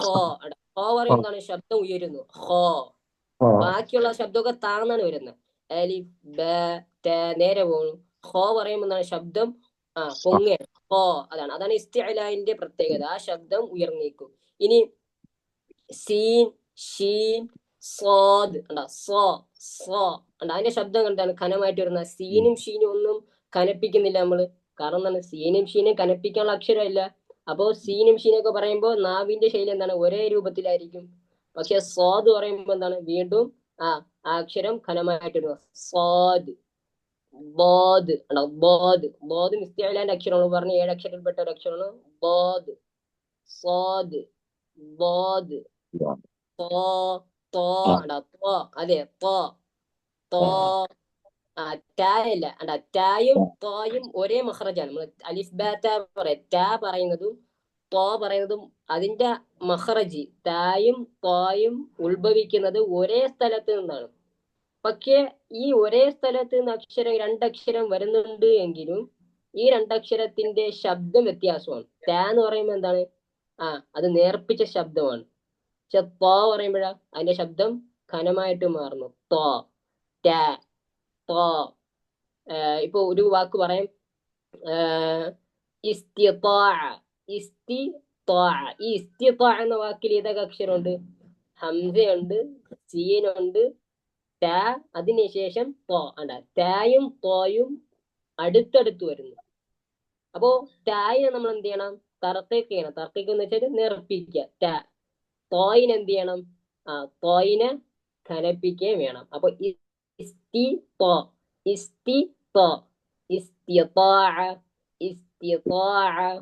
മനസ്സിലായോ? ഇനി ബോധാകുമ്പോഴോ മഗ്ദൂബി. ഇവിടെ ഗൈനും ഇസ്തിഅല ചെയ്യേണ്ടതാണ്. ഗൈരിൽ മഗ്ദൂബി. അപ്പോ ഈ ശബ്ദം എന്താകണം? ഖനപ്പിച്ച് നമ്മൾ ഉച്ചരിക്കണം. ഏതൊക്കെ അക്ഷരങ്ങൾ? ഖ, സ്വാദ്, ബോദ്, ഗൈൻ, അതെ. ഈ അക്ഷരങ്ങളെല്ലാം അഥവാ ഈ 7 അക്ഷരങ്ങളെ അറബി അക്ഷരങ്ങളിൽ ഈ 7 അക്ഷരങ്ങൾ എന്താണ് നമ്മൾ ഖനപ്പിച്ച് ഉച്ചരിക്കണം. അതാണ് ഒന്നാമത്തെ പോയിന്റ്. ഇനി രണ്ടാമതായി പറയുന്നുണ്ട് റാ, റു എന്നിവയും. അഥവാ റാറു എന്ന് പറയുമ്പോൾ റായിനെ, ഫതഹുള്ള റായിനെയും ലമ്മുള്ള റായിനെയും എന്ത് ചെയ്യണം? ഖനപ്പിച്ച് ഉച്ചരിക്കണം. അപ്പോ ഫതഹുള്ള റായ റാ എന്ന് പറയുമ്പോൾ എന്താണ്? അവിടെ എന്ത് ചെയ്യുന്നു? ശബ്ദം ഉയർന്നു വരുന്നു. റായുടെ മഖ്റജ് കൂടി ഞാനൊന്ന് കാണിച്ചു തരാം. റായുടെ മഖ്റജ് കണ്ടോ? റാ പിക്ചർ കാണുന്നില്ലേ? കാണുന്നുണ്ടോ? അതെ. റോ പറയുമ്പോ എന്താണ്? അതിന്റെ നാവിന്റെ ശൈലി നോക്ക്. മധ്യഭാഗം താഴ്ന്ന് നാവിന്റെ മറ്റു 2 അറ്റങ്ങളും എന്ത് ചെയ്യുന്നു? ഉയർന്നു നിൽക്കുന്നു. പുറകുഭാഗം ഉയർന്നു നിൽക്കുന്നു. മുമ്പിലുള്ള ആ ഒരു നാവിന്റെ അറ്റം ഉയർന്നു നിൽക്കുന്നു. മധ്യഭാഗം താഴ്ന്നേക്കുന്നു. അപ്പൊ ഇങ്ങനെ വേണം എന്ത്? റോ പറയാം. റോ. മറ്റെന്താണ്? റാ എന്ന് പറയുമ്പോൾ എന്താണ്? നാവ് ഒരേ രൂപത്തിൽ നിൽക്കും. അപ്പൊ റാ എന്ന് പറയുന്നത് മലയാളത്തില് റാ പറയൂലേ? അതാണ് ആ ഒരു ശൈലി. പക്ഷെ അതേ രീതിയല്ല അറബിയിൽ റാ. മലയാളത്തിൽ നമ്മൾ പറയുന്ന അക്ഷരമായ റായുടെ ശൈലിയല്ല അറബിയിൽ പറയുമ്പോൾ റാ പറയാനുള്ളത്. അത് തമ്മിൽ വ്യത്യാസമാണ്. നമ്മൾ ഖുർആൻ ഓതുമ്പോ പലരും പറയുന്നത് നമ്മൾ ഓതുമ്പോൾ ഒരു മലയാളിയുടെ ചുവ ഉണ്ടാവും. നമ്മളെ ഓത്ത് കേട്ടാൽ എന്താണ്? ഒരു മലയാളി ഓതുന്ന ഒരു ഓത്താണ് നമുക്ക് മനസ്സിലാവും. പക്ഷെ ഖുർആൻ ഓതുമ്പോൾ അത് ഏത് രാജ്യക്കാരൻ ഓതിയാലും നമുക്ക് മനസ്സിലാവാൻ പാടില്ല. ഇന്ന രാജ്യക്കാരനാണെന്ന് പറയാൻ പറ്റില്ല. അവൻ ഓയൊരു അറബാണെന്ന് മനസ്സിലാവാൻ പാടില്ല. അങ്ങനത്തെ രൂപത്തിലാണ് നമ്മൾ എന്ത് ചെയ്യുക, ഖുർആൻ ഓതേണ്ടത്. അഥവാ അറബ് ആ ഒരു ശൈലി വരണം, അറബിയത്ത് വരണം. അപ്പൊ അങ്ങനെ വരണമെങ്കിൽ എന്ത് ചെയ്യണം, ഈ അക്ഷരങ്ങളെ കനപ്പിക്കണം. എല്ലാ അക്ഷരങ്ങളും നേർപ്പിച്ചാൽ എന്ത് ചെയ്യും, അറബിന്റെ ആ ഒരു അക്ഷരത്തിന്റെ ലാംഗ്വേജിന്റെ ഒരു ശൈലി വരൂല. അപ്പൊ ഈ കനപ്പിച്ച് ഉച്ചരിക്കേണ്ട അക്ഷരങ്ങൾ എന്ത് ചെയ്യണം, കനപ്പിച്ച് തന്നെ നമ്മൾ ഉച്ചരിച്ച് പഠിച്ചാൽ നമുക്ക് എന്ത് ചെയ്യാൻ പറ്റൂ, ഖുർആൻ ഓതുമ്പോൾ ആ ഒരു എന്താണ് ശൈലി നമുക്ക് അറബ് എന്ത് ചെയ്യും, ഫ്ലുവന്റ് ആയിട്ട് ഖുർആൻ ഓതുമ്പോഴൊക്കെ നമുക്ക് അറബിന്റെ ആ ഒരു രീതിയിൽ നമുക്ക് എന്ത് ചെയ്യാൻ പറ്റൂ, ഓതാൻ സാധിക്കും. അല്ലെങ്കിൽ നമുക്ക് എന്ത് ചെയ്യാം, സാധാരണ നമ്മൾ ഓതുന്ന രൂപത്തിൽ ഓതിപ്പോവാം. അതാണ്. അപ്പൊ ഇതേ രൂപത്തിൽ എന്ത് ചെയ്യണം, റായിനെ ഫതഹുള്ള റാവിനെ ഉച്ചരിക്കുമ്പോഴും എന്താണ്, റായിനെ ഖനപ്പിക്കണം. ദമ്മുള്ള റായിനെ ഉച്ചരിക്കുമ്പോഴും എന്താണ്, റായിനെ ഖനപ്പിക്കണം. റാ റു റാ റു കേട്ടോ, റാ റു. അതെ. ഇനി പിന്നെ ഫതഹു തൻവീം എന്ന റായിനെ എന്താണ് ഖനപ്പിക്കണം, റൻ റൻ. അതെ, ദമ്മുള്ള അതുപോലെ ദമ്മു തൻവീനുള്ള റായിനെ എന്ത് ചെയ്യണം, കനപ്പിക്കണം. അപ്പൊ ഫതഹുള്ള റായിനെ കനപ്പിക്കണം, ദമ്മുള്ള റായിനെ കനപ്പിക്കണം, ഫതഹു തൻവീൻ വന്ന റായിനെ കനപ്പിക്കണം, ദമ്മു തൻവീൻ വന്ന റായിനെ കനപ്പിക്കണം. അപ്പൊ പറഞ്ഞു നോക്കണം, റാ റു റൻ റുൻ കേട്ടോ. അതെ, റൻ റുൻ റൻ റുൻ. ഇനി കെസറുള്ള റായ് പറഞ്ഞു നോക്ക്, രീ ആണ്. റായിന് കെസർ രീ, അവിടെ നേർപ്പിക്കുന്നു, ശബ്ദം നേർപ്പിക്കുന്നു. റാ രീ അല്ല, റീ അല്ല, റാ റീ അല്ല, റാ രീ റു ഉണ്ടാ. റോ പറയുമ്പോ ശബ്ദം ഉയർന്നിക്കുന്നു, റാ രീ ഉണ്ടാ. രീ എന്ന് പറയുമ്പോ ശബ്ദം വീണ്ടും നേർക്കുന്നു, അതെ താഴ്ന്നു പോകുന്നു. റു പറയുമ്പോ വീണ്ടും ശബ്ദം ഉയരുന്നു. ഇനി റൻ റിൻ, കെസറു തൻവീ വരുമ്പോ എന്താണ്, കെസറിന്റെ അതേ രൂപത്തിലാണത് തറക്കീക്കണം റായിന്, അഥവാ നേർപ്പിക്കുക, റിൻ റിൻ. അതെ. അപ്പോ ഇത് മനസ്സിലായില്ല, റായിനെ കനപ്പിക്കേണ്ടത് ഫതഹും ദമ്മും, ഫതഹു തൻവീനും ദമ്മു തൻവീനും. ഇനി മൂന്നാമത്തെ പോയിന്റ് ആണ് എന്ത്, എന്ന പദത്തിലെ അള്ളാഹു എന്ന പദത്തിലെയും അള്ളാഹുമ്മ എന്ന പദത്തിലെയും ലാമും കനമുള്ള അക്ഷരങ്ങളാണ്. അപ്പൊ അള്ളാഹ് എന്ന പദത്തിലെ ലാം ഏതാണ്, അള്ളാഹ് എന്ന പദത്തിൽ ലാം അശദ്ദുള്ള ലാമില്ലേ, അഥവാ അള്ളാഹ് എന്ന പദത്തിൽ നമ്മൾ ഉച്ചരിക്കുമ്പോൾ ലാമിനെ അല്ലാന്ന് ഉച്ചരിക്കാൻ പറ്റൂല, അള്ളാഹ്. ഈ ലാമിന് പറയുന്ന പേരാണ് ലാമുൽ ജലാൽ എന്ന് പറയും. അള്ളാഹുവിന്റെ വാക്കിലെ ലാമിന് പറയുന്ന പേരാണ് എന്ത്, ലാമുൽ ജലാല. അപ്പൊ ഈ ലാമുൽ ജലാല എന്ത് ചെയ്യണം, നമ്മൾ കനപ്പിച്ചുരിക്കണം, അള്ളാഹ് അള്ളാഹ് അള്ളാഹു അക്ബർ അള്ളാഹ്. അപ്പൊ എന്ത് ചെയ്യണം, ഈ അള്ളാഹു എന്ന പദത്തിലെ ലാമിനെയും അള്ളാഹും എന്ന പദത്തിലെ ഷദ്ദുള്ള ലാം, അതിന്റെ ലാമിനെ എന്ത് ചെയ്യണം, കനപ്പിച്ച് നമ്മൾ ഉച്ചരിക്കണം. അപ്പോ ഏതൊക്കെ അവസ്ഥയിലാണ്, ഒന്നാമത്തത് എന്ന വാക്കുകളിലെ 7 അക്ഷരങ്ങളെയും ഫതഹുള്ള റായിനെയും ലമ്മുള്ള റായിനെയും ഫതഹു തൻവീൻ റായിനെയും ദമ്മു തൻവീൻ റായിനെയും എന്ത് ചെയ്യണം, കനപ്പിക്കണം. മൂന്നാമത്തെ പോയിന്റ് എന്താണ്, അള്ളാഹു എന്ന പദത്തിലെയും അള്ളാഹും എന്ന പദത്തിലെയും ലാമിനെ എന്ത് ചെയ്യണം, കനപ്പിച്ച് ഉച്ചരിക്കണം. അതെ. ഇതിൽ എന്തെങ്കിലും നമുക്ക് സംശയങ്ങൾ ഉണ്ടെങ്കിൽ ഇൻഷാ അല്ലാഹ് നമുക്ക് ചോദിക്കാം. എന്തെങ്കിലും സംശയങ്ങളോ ഡൗട്ടോ എന്തെങ്കിലും ഉണ്ടോ ആർക്കെങ്കിലും ഉണ്ടോ? അല്ലെങ്കിൽ നമുക്ക് അടുത്ത ഭാഗത്തിലേക്ക് കടക്കാം. ഇല്ല, ഓക്കെ, ഇല്ല ഇൻഷാ അല്ലാഹ്. ഇനി എപ്പോഴാണ്, ഇനി അള്ളാഹ് എന്ന പദത്തില് ലാമിനെ കനപ്പിക്കുന്നു എന്ന് നമ്മൾ പറഞ്ഞു. ഇനി അള്ളാഹു എന്ന പദത്തിലെ ലാമിനെ നേർപ്പിക്കുന്ന അവസ്ഥകളുമുണ്ട്. അപ്പോൾ 2 അവസ്ഥകളാണ്, അള്ളാഹ് എന്ന പദത്തിനെ കനപ്പിക്കുന്ന അവസ്ഥകളുമുണ്ട്, അള്ളാഹ് എന്ന പദത്തിനെ നേർപ്പിക്കുന്ന അവസ്ഥകളുമുണ്ട്.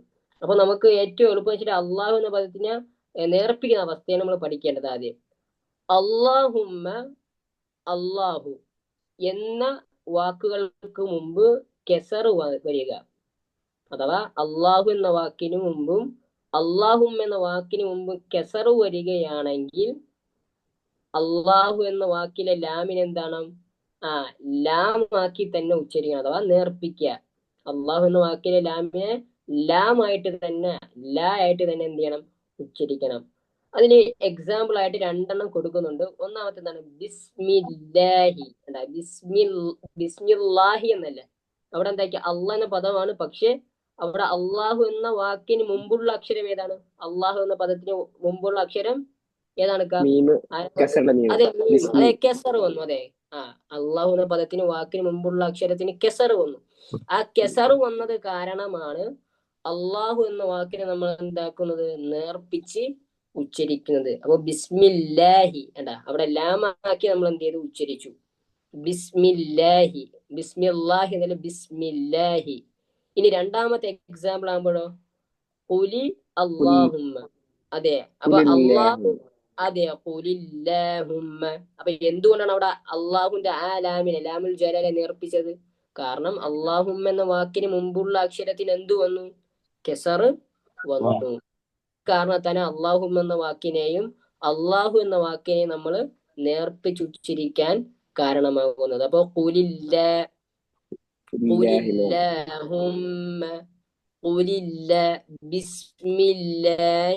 ബിസ്മില്ലാഹി. ഇൻഷാല്ലാ കുറച്ച് എക്സാമ്പിൾസ് നമുക്ക് എന്ത് ചെയ്യാം, ഒന്ന് നോക്കാം. ഓക്കെ, സൂറത്തു ആലി ഇമ്രാനാണ് ഒന്നാമത്തെ ആയത്ത്. വഅ്തസിമു ബിഹബിലില്ലാഹി. അതെ, അവിടെ അള്ളാഹു എന്ന പദം വന്നുവല്ല, ആ ഒരു ഗ്രീൻ വെച്ച് മാർക്ക് ചെയ്തത് കാണുന്നുണ്ടാവും. അള്ളാഹു എന്ന പദത്തിന് മുമ്പുള്ള അക്ഷരത്തിന് എന്ത് വന്നു? കെസർ വന്നത് കൊണ്ട് അള്ളാഹു എന്ന പദത്തിന്റെ ലാമിനെ എന്ത് ചെയ്യണം? നേർപ്പിച്ച് ഉച്ചരിക്കണം. വഅ്തസിമു ബിഹബിലില്ലാഹി. അതെ, വഅ്തസിമു ബിഹബിലില്ലാഹി. രണ്ടാമത്തെ ഉദാഹരണം എന്താണ്? ബൽ പ്ലസ് അള്ളാഹ്. അതെ, ബലില്ലാഹു. ബലി, അവിടെ ലാമിന് എന്ത് വന്നു? ബലില്ലാഹു. മൂന്നാമത്തെ ഉദാഹരണം എന്താണ്? മൂന്നാമത്തെ ഉദാഹരണം വീണ്ടും ബലില്ലാഹി തന്നെ. മറ്റത് ബലില്ലാഹു മൗലാക്കുമാണ്. ഇവിടെ ബലില്ലാഹ. അതെ, ബലില്ലാഹ. കാരണം അള്ളാഹു ഉള്ള അക്ഷരത്തിന് കെസർ വന്നു. ഇനി അടുത്തൊരു നാലാമത്തെ ഉദാഹരണം എന്താണ്? അതെ, ഖുലില്ല. കാരണം അള്ളാഹു എന്ന പദത്തിന് മുമ്പുള്ള അക്ഷരത്തിന് കെസർ വന്നു. അള്ളാഹു എന്ന പദത്തിലെ ലാമിനെ എന്ത് ചെയ്യണം? നമ്മൾ ഉച്ചരിക്കണം. ഖുലില്ലാഹ് ثم ذرهم في خوضهم يلعبون. അതെ, അടുത്ത അവസാനത്തെ ഉദാഹരണം എന്താണ്? അതും ഖുലില്ലാഹ അഅ്ബുദു മുഖ്ലിസൻ ലഹു ദീനി. അതെ, അവിടെ എന്തുണ്ട്? ഖുലില്ലാഹിലെ അള്ളാഹു എന്ന പദത്തിന് മുമ്പുള്ള അക്ഷരത്തിന് കെസറ വന്നു. അപ്പോ അള്ളാഹു എന്ന പദത്തിന് മുമ്പുള്ള അക്ഷരത്തിന് കെസർ വരികയാണെങ്കിൽ അള്ളാഹ് എന്ന പദത്തിനെ ആ ലാമിനെ എന്താക്കണം? നേർപ്പിക്കുക, അഥവാ ലാമാക്കി തന്നെ നമ്മൾ ഉച്ചരിക്കുക. അപ്പോ ബാക്കി അവസ്ഥ ഏതാണ്? ഇപ്പോ അള്ളാഹ് പദത്തിന് മുമ്പ് കെസർ വന്ന അവസ്ഥ പഠിച്ചു അല്ലേ? അപ്പൊ ബാക്കിയുള്ള അവസ്ഥ, അപ്പൊ അള്ളാഹു എന്ന പദത്തിന് മുമ്പ് കെസർ വന്നാൽ നേർപ്പിക്കണം. അള്ളാഹു എന്ന പദത്തിന് മുമ്പ് ഫതഹ വന്നാലോ കനപ്പിക്കുക. അള്ളാഹു എന്ന പദത്തിന് മുമ്പ് അള്ളാഹ്, അഥവാ സെമിഅ അല്ലാഹു. സെമിഅ അല്ലാഹ്. അവിടെ സെമിഅ അല്ലാഹു എന്നാണ്. അള്ളാഹു പദത്തിന് മുമ്പുള്ള ഐനിന് എന്ത് വന്നു? ഫത്ഹ വന്നു. സെമിഅ പ്ലസ് അല്ലാഹു. അപ്പോ സെമിഅ അല്ലാഹു. അതേപോലെ വേറെന്തുണ്ട്? അള്ളാഹു പദത്തിന് മുമ്പ് ഇന്നല്ലാഹ. ഇന്ന പ്ലസ് അല്ലാഹ്. അള്ളാഹുവിന് മുമ്പുള്ള അക്ഷരമായ നൂനിന് എന്ത് വന്നു? ഫത്ഹ വന്നു. ഇന്നല്ലാഹ. പിന്നെ കാനല്ലാഹു. കാന പ്ലസ് അല്ലാഹ്. അള്ളാഹ് എന്ന പദത്തിന് മുമ്പുള്ള അക്ഷരത്തിന് ഫത്ഹ വന്നു. അപ്പോ അള്ളാഹ് എന്ന പദത്തിന് മുമ്പുള്ള അക്ഷരത്തിന് ഫതഹ വന്നാൽ എന്ത് ചെയ്യണം? അള്ളാഹുവിനെ കനപ്പിക്കുക. അള്ളാഹ് എന്ന് പറയാ, അലാമിനെ കനപ്പിക്കുക. അള്ളാഹ് എന്ന പദത്തിന് മുമ്പുള്ള അക്ഷരത്തിന് കെസർ വരികയാണെങ്കിൽ എന്ത് ചെയ്യണം? അള്ളാഹ് എന്ന പദത്തിലെ ലാമാക്കി തന്നെ നേർപ്പിച്ച് ഉച്ചരിക്കുക. അങ്ങനെയാണെങ്കിൽ അള്ളാഹ് എന്ന പദത്തിന് മുമ്പുള്ള അക്ഷരത്തിന് ദമ്മ് വരികയാണെങ്കിലോ? ഫത്ഹയും പറഞ്ഞു, കെസറും പറഞ്ഞു. ദമ്മ് വരികയാണെങ്കിൽ കനപ്പിക്കുക. ഇപ്പോ ഇതില് മൂന്നാമത്തെ ഉദാഹരണം നമ്മൾ കാണുന്നില്ലേ? ബലില്ലാഹ ഫഅ്ബുദു വകും മിനശ് ശാകിരീൻ. അടുത്ത വമാ ഖദറുല്ലാഹ. ഖദറുല്ലാഹയിൽ എന്തുണ്ട്? അള്ളാഹ് എന്ന പദത്തിന് മുമ്പുള്ള അക്ഷരമായ റായിന് എന്ത് വന്നു? അതിന്റെ കാണുന്നില്ല ആയത്ത്? അല്ലല്ലല്ല, അള്ളാഹിന് മുമ്പുള്ള അക്ഷരം അവിടെ നോക്കുമ്പോ സുക്കൂൻ റായാണ് വന്നു. വരിക. ദമ്മാണ്. ബാക്കി രണ്ടക്ഷരം എന്താണ്? അവിടെ സൈലന്റ് അല്ലേക്കാ? ബാക്കി രണ്ടക്ഷരം സൈലന്റ്, വാവും സൈലന്റ് ആണ്. ആ അലിഫിന് മുകളിലായിട്ടൊരു സുക്കൂൻ കാണുന്നില്ലേ? ആ അലിഫിന് മുകളിൽ സുക്കൂൻ വരികയാണെങ്കിൽ എന്ത് ചെയ്യണം? ആ അക്ഷരം അവിടെ ഉച്ചരിക്കാൻ പാടില്ല എന്നാണ്, സൈലന്റ് ആക്കാന്ന്. അപ്പോ ആ രണ്ടക്ഷരവും അവിടെ കളഞ്ഞ് ബാക്കി അതിന് മുമ്പുള്ള അക്ഷരമാണ് നമ്മൾ എന്ത് ചെയ്യാനുള്ള നോക്കാനുള്ളത്. അപ്പൊ ഖദറു അല്ലാഹ്, അപ്പൊ റാ ആണ് വരുന്നത്. അപ്പൊ അള്ളാഹ് എന്ന പദത്തിന് മുമ്പുള്ള അക്ഷരത്തിന് ദമ്മു വന്നപ്പോ അള്ളാഹു എന്ന പദത്തിലെ ലാമിനെ കനപ്പിച്ചു ഉച്ചരിക്കുന്നു. അപ്പോ നമ്മള് ഒന്ന് ഖുലാസ പറയുകയാണെങ്കിൽ, ഒരു മുഴുവനായിട്ട് പറയാൻ എന്താണ്, അള്ളാഹു എന്ന പദത്തിന് മുമ്പുള്ള അക്ഷരത്തിന് കെസർ വരികയാണെങ്കിൽ എന്ത് ചെയ്യണം? അള്ളാഹ് എന്ന പദത്തിലെ ലാമിനെ നേർപ്പിക്കുക, ലാമാക്കി ഉച്ചരിക്കുക. ബാക്കി രണ്ടവസ്ഥ, അഥവാ അള്ളാഹു എന്ന പദത്തിലെ മുമ്പുള്ള അക്ഷരത്തിന് ഫത്ഹും ദമ്മും വരികയാണെങ്കിൽ, വരികയാണെങ്കിൽ എന്ത് ചെയ്യണം? അള്ളാഹു എന്ന പദത്തിനെ എളുപ്പമാണ്. ഇതിന് എന്തെങ്കിലും ഡൗട്ട് നമുക്കുണ്ടോ? എന്തെങ്കിലും സംശയങ്ങള്? ഇല്ല, എനിക്കില്ല. ഇല്ല. അതെ. അപ്പോ ഇന്ന് നമുക്ക് ഇൻഷാ അല്ലാഹ് ഇത്ര പോരെ? കാരണം നമുക്ക് ഇനി കാരണം കഴിഞ്ഞ ക്ലാസ്സിലെ വർക്കുകൾ കുറച്ചൊരു ചെയ്തിട്ടില്ല. ഇതും കൂടി ഇൻഷാ അല്ലാഹ് ഒന്ന് പറയാം. അഥവാ അപ്പൊ കനപ്പിച്ച് ഉച്ചരിക്കേണ്ട അക്ഷരങ്ങൾ 7 അക്ഷരം നമ്മൾ പറഞ്ഞു. ഹുസ്സ ബഗത്തിൻ ഖിദ് പറഞ്ഞു. അതേപോലെ റായിന് ഫതഹുള്ള റ, കസർ ദമ്മുള്ള റ, ഫതഹു തൻവീനുള്ള റ, കസർ ദമ്മു തൻവീനുള്ള റ പറഞ്ഞു. പിന്നെ അള്ളാഹു എന്ന പദത്തിന് മുമ്പ് അള്ളാഹുവിലെയും അള്ളാഹുമ്മയിലെ കനപ്പിക്കണമെന്ന് പറഞ്ഞ്, അതേപോലെ അള്ളാഹു എന്ന പദത്തിലെ അക്ഷരത്തിന് മുമ്പ് ഫതഹും അള്ളാഹ് എന്ന പദത്തിന് അക്ഷരത്തിന് മുമ്പ് ദമ്മും വന്ന എന്ത് ചെയ്യണം? കനപ്പിക്കണമെന്ന് പറഞ്ഞു. അതേപോലെ എന്താണ്, അള്ളാഹ് എന്ന പദത്തിന് മുമ്പ് കെസർ വന്നാൽ എന്ത് ചെയ്യണം? നേർപ്പിക്കണമെന്ന് പറഞ്ഞു. ഈ അറബി അക്ഷരങ്ങളിൽ, അറബി അക്ഷരങ്ങളിൽ 7 അക്ഷരങ്ങൾ നമ്മൾ കഴിഞ്ഞാല്, 7ഉം പിന്നെ റായും റ എന്ന അക്ഷരം മാറ്റിയാല് ബാക്കിയുള്ള അക്ഷരങ്ങളെല്ലാം എന്ത് ചെയ്യണം? നമ്മൾ നേർപ്പിച്ച് ഉച്ചരിക്കേണ്ടതാണ്. അപ്പൊ കനമുള്ള അക്ഷരങ്ങളുടെ കൂട്ടത്തിൽ പെടാത്ത ബാക്കി ഏതൊക്കെ അക്ഷരങ്ങളുണ്ടോ അതിനെയെല്ലാം നമ്മൾ എന്ത് ചെയ്യണം? അതിന്റെ ശബ്ദം എന്ത് ചെയ്യണം? കനപ്പിക്കാൻ പാടില്ല, നേർപ്പിച്ച് ഉച്ചരിക്കേണ്ടതാണ്. നമ്മൾ അത് ശരിയായ രൂപത്തിലാണ് പറഞ്ഞത്. അലിഫ്, ബ, ക ഇതൊക്കെ നേർപ്പിക്കുന്നതാണ്, ശബ്ദം നേർപ്പിച്ച് പറയലാണ്. ബ, ക, ഫ, ജീം, ഹ, ഖ. ഖ വരുമ്പോ എന്ത് ചെയ്യും? ശബ്ദം കനപ്പിക്കുന്നു. ഖ. അതെ. ഇനി അടുത്ത ജീം, ഹ, ഖ. അടുത്ത അക്ഷരം അലിഫ്, ബ, ത, സ, ജീം, ഹ, ഖ. അലിഫ്, ബ, ത, സ, ജീം, ഹ, ഖ, ദാൽ. ദാൽ നേർപ്പിക്കുന്നു. ദാൽ, ദാൽ നേർപ്പിക്കുന്നു. റോ ആണ്. റോ വരുമ്പോ വീണ്ടും കനപ്പിക്കുന്നു. Raw, raw. സ നേർപ്പിക്കണം. സ നേർപ്പിക്കുന്നു ശബ്ദം. സീൻ, സീനും എന്തെന്നു? ശബ്ദം നേർത്തിയാണ്. സീൻ, ഷീൻ ഉണ്ടാവും. ഷീൻ, സ്വാദ്. സ്വാദ് പറയുമ്പോ വീണ്ടും ശബ്ദം കനമാകുന്നു. സ്വാദ്. അടുത്ത അക്ഷരം ബോദ്. ബോദ്. അതെ, നമ്മൾ നേരത്തെ പഠിച്ച അക്ഷരമാണ് ബോദ്. അതെ, ബോദ് കനമായിട്ട് വരുന്നു. അടുത്ത സ്വാദ്, ബോദ്. തോയും എന്ത് ചെയ്യുന്നു? കനപ്പിക്കുന്ന ശബ്ദം. തോ, സ്വാദ്, ബോദ്, തോ. അടുത്ത അക്ഷരം വോ. വോ. വോയ് പറയുന്നത് കനപ്പിക്കുന്നു. അടുത്ത അക്ഷരം എന്താണ്? എന്ന് പറയുമ്പോൾ ശബ്ദം വീണ്ടും നേർപ്പിക്കുന്നു. ഐൻ. അടുത്ത അക്ഷരം ഏതാണ്? ഐന് കഴിഞ്ഞാൽ ഗോയിൻ എന്ന് പറയുമ്പോൾ ശബ്ദം വീണ്ടും കനപ്പിക്കണം. Going, go, go, go. ശബ്ദം കനമാക്കുന്നു. ഗോയിൻ, ഐൻ, ഗോ, ഐൻ, ഗോയിൻ. ഉണ്ടോ? ആ, ഗോ, ആ, ഗോ. ഉണ്ടോ? ഐനെന്ന് ഫത്ഹായിട്ട് പറയുമ്പോൾ എന്താണ്? നേർപ്പിക്കുന്നു. ഗോയിന് ഫത്ഹായിട്ട് പറയുമ്പോൾ കനപ്പിക്കുന്നു. Go, go, ഗൈരിൽ മഗ്ദൂബി. അവിടെ ഗൈരിൽ മഗ്ദൂബിൽ ഏതൊക്കെ അക്ഷരമാണ് കനപ്പിക്കാനുള്ള? ഗൈരില്ല ഗൈനെ, മഗ്ദൂബിലെ ഗൈനിനെയും ഗോദിനെയും. മനസ്സിലായോ? അതെ. അപ്പൊ ഐൻ നേർപ്പിക്കുന്നു, ഗോയിൻ കനപ്പിക്കുന്നു. ഫ എന്താണ്? നേർപ്പിക്കുന്നു. ഫ.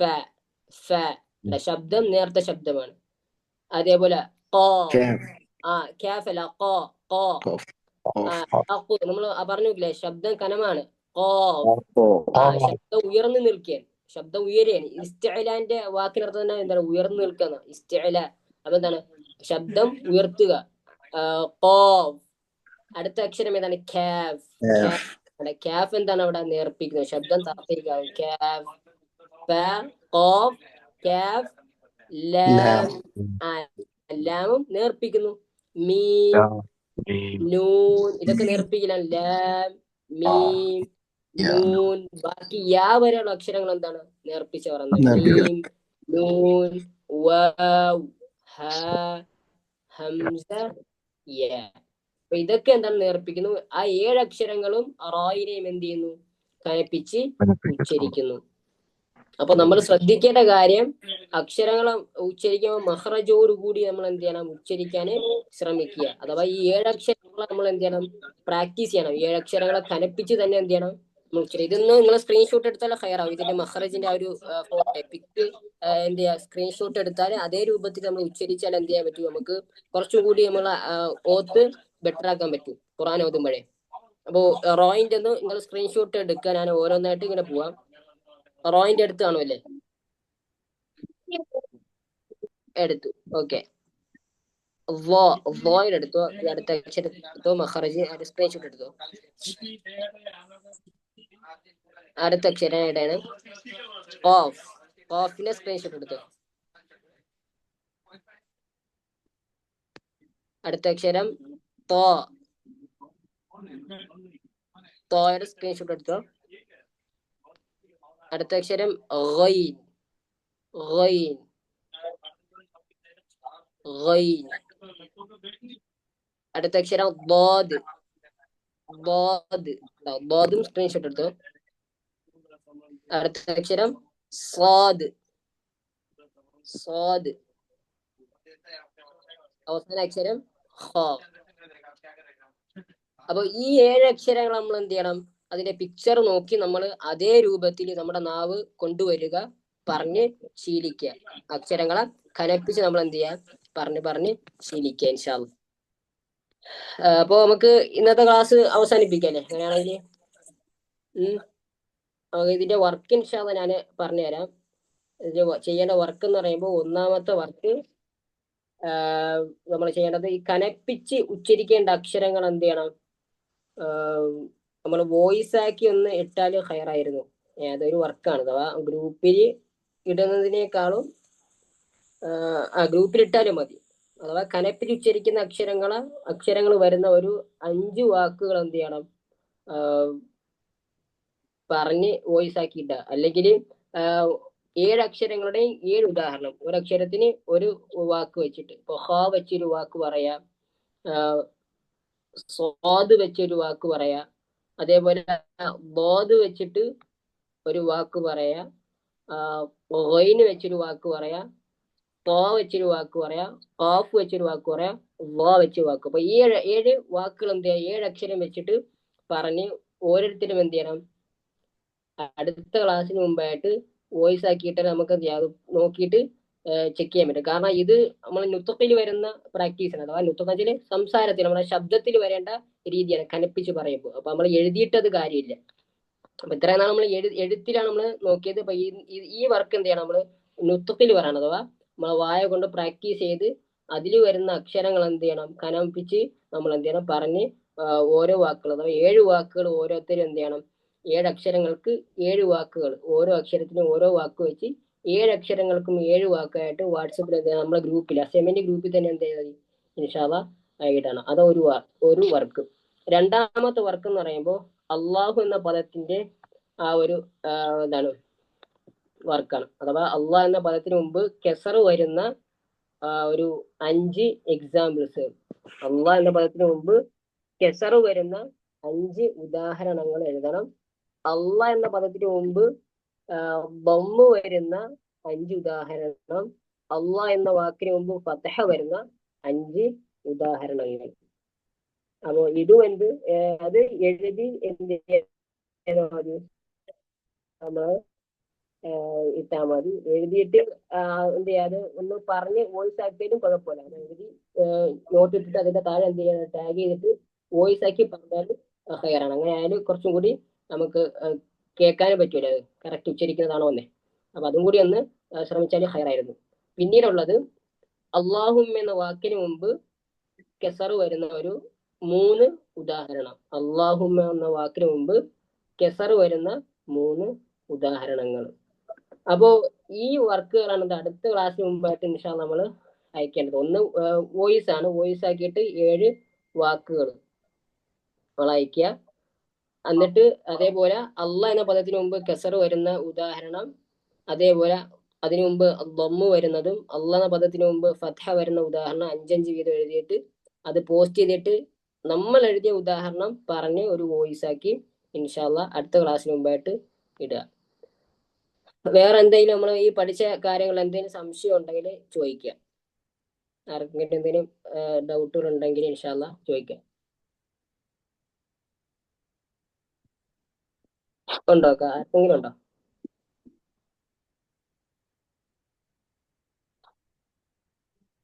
ഇല്ല അല്ലേ? ഹലോ? ഇല്ല, എനിക്കില്ല. ഇല്ല. ഓക്കെ. കഴിഞ്ഞ ക്ലാസ്സിലെ വർക്ക് നമ്മൾ കുറച്ച് പേരാണെന്ന് തോന്നുന്നു ഇട്ട് അയച്ചത് ചേട്ടാ. ഞാൻ ഇട്ടിട്ടുണ്ടായിരുന്നു. അതെ. ഇടാത്തവരാണ് നമ്മൾ പറഞ്ഞത്. ഞാൻ തിരക്കാണെന്നറിയാം, പക്ഷെ നമ്മൾ ഒരാഴ്ച നമുക്ക് ഒരു ഗ്യാപ്പ് വരുന്നില്ല. അങ്ങനെയാണെങ്കിലും അതുകൊണ്ടാണ് ഞാൻ കുറച്ച് തന്നത്. കഴിഞ്ഞ ക്ലാസ്സിൽ 5 എക്സാമ്പിൾ ആയിട്ട് കുറച്ച് തന്നത് അതുകൊണ്ടാണ്. അപ്പോ ഇൻഷാല്ല പരമാവധി എന്ത് ചെയ്യുക, നമ്മൾ വർക്ക് ചെയ്താൽ നമുക്കാണ് നേട്ടം. ഇപ്പൊ നമ്മൾ വർക്ക് ചെയ്തുകൊണ്ട് നമ്മളെ ഖുർആനോത്തും നമുക്കുള്ള തജ്വീദിലുള്ള നമ്മളെ കഴിവാണ് നമുക്ക് എന്ത് ചെയ്യുക വർദ്ധിക്കുക. അപ്പൊ അതുകൊണ്ടാണ് നമ്മൾ വർക്ക് ചെയ്യണമെന്ന് പറഞ്ഞത്. അപ്പോ അത് ഒന്ന് മനസ്സിലാക്കിയിട്ട് എന്ത് ചെയ്യുക, എല്ലാവരും ഒന്ന് സഹകരിക്കുക. ഇൻഷാല്ല തിരക്കാണ്, പക്ഷെ നമ്മൾ കുറച്ച് സമയം ഒന്ന് മാറ്റി വെച്ചാൽ അതിലൊരു നഷ്ടമില്ല. കാരണം നമ്മൾ ഖുർആന് പഠിക്കാൻ വേണ്ടി ഇരിക്കുകയല്ലേ. അപ്പോൾ ഒരു സമയം മാറ്റി നമ്മളൊരു ഫീസ് കൊടുത്തതിന് കോഴ്സിന് ചേർന്ന് അവസാനം നമുക്ക് എന്ത് ചെയ്യാം ഉപകാരമില്ലാതെ പോകാൻ പാടില്ല. കാരണം നമുക്ക് കിട്ടിയ ഒരു അവസരമാണ്, അത് പിന്നെ നമ്മൾ നഷ്ടപ്പെടുത്താൻ പാടില്ല.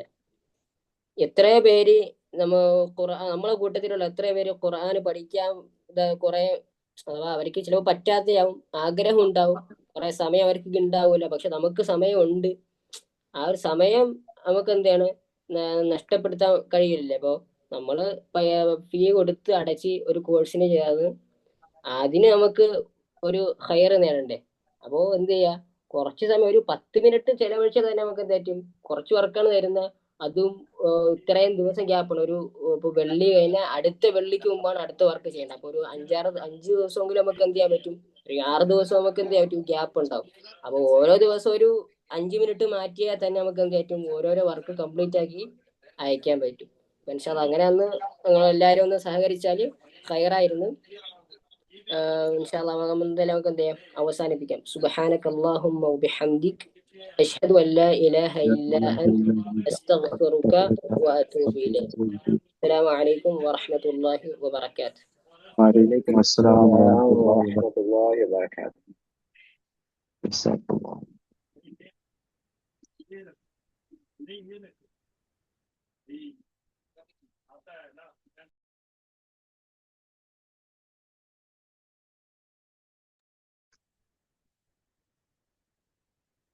സൗണ്ട് കേട്ട പെണ്ണുങ്ങളെ പോലെ.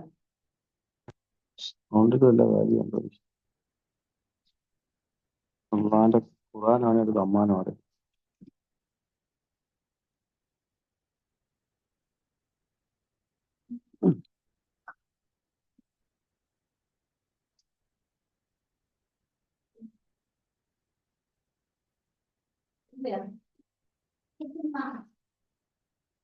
പാവ കയറിപ്പോയ